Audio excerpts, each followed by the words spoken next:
Assalamualaikum dan salam sejahtera, gengs. Okey, kali ni saya nak kongsikan sedikit tips lah. Kalau tuan-tuan ada masalah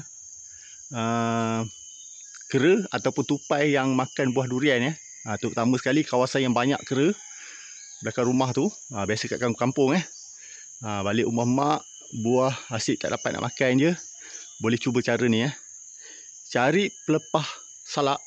Okey, pangkal pelepah ni ada banyak duri-duri ni. Okey, boleh ikat letak dekat dahan yang ada buah tu pastikan dia tak boleh nak capai lah. Jangan ada satu dahan yang boleh dia bergayut, lepas tu dia boleh capai. Okey. Kalau kat sini dahan ni dia nak pergi meniti tak boleh Kalau dia nak lompat pun tak boleh. Kalau dia lompat, dia akan lompat atas duri ni. Jadi dia akan takut sikit nak dekat. Lepas tu satu lagi, kita boleh ambil semut yang ada telur, ada sarang tu, kita letak dekat buah-buah ni macam ni. Kita letak semut. Cari sarang semut, kita letak kat situ. Kita isi makanan sedikit supaya dia buat sarang kat situ.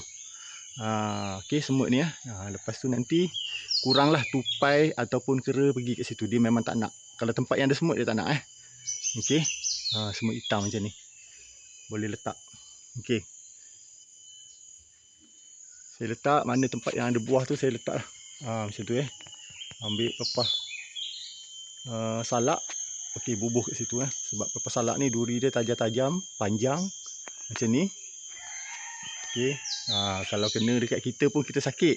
Kalau kena dekat dia, memang melompat Okey, boleh cuba cara ni Ni pokok musang king, usia 10 tahun. Buah dia memang padu, mantap. Sebab tu kita usaha macam ni, sebab asal dapat makan sebiji dua pun jadilah.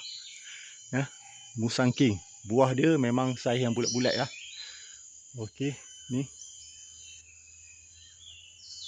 Okey, boleh cuba cara Encik Nelayan Okey, Assalamualaikum dan salam sejahtera.